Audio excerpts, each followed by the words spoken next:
widespread use of police killbots will be justified in the name of saving lives and protecting law enforcement officers, but we'll certainly see a rise in abuses of the new power. More importantly, at least in the long term, once armed robots are being used to police civilian populations, the powerful will have made the possibility of a people's revolution against them far more remote. So democracy doesn't work, protest doesn't work, surveillance is now possible, omni-surveillance almost, and now we have an armed police force of killer robot dogs. What's the way out now? How are you going to vote your way out of this one? Flesh and blood armed police will hesitate to fire upon their countrymen in a domestic uprising. They can be persuaded to side with the people and oust the sitting government. They have beating hearts and aren't covered in armour. AI-guided weapons robots are not yet enforcing the rule of law in our streets, but that does appear to be where we're headed. And once we're there, it's entirely possible that the door to revolution will have been bolted shut for good. If that's the case, then it's no exaggeration to say that humanity is in a race between A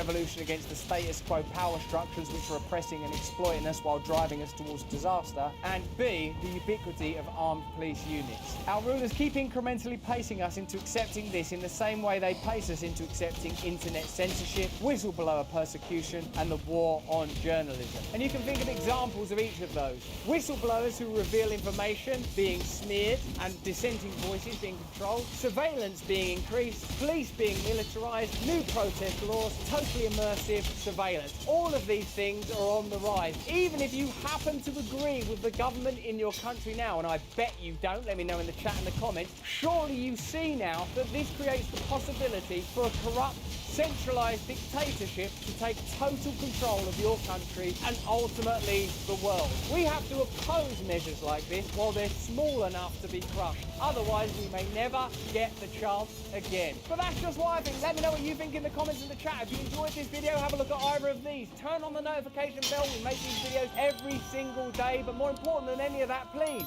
stay free.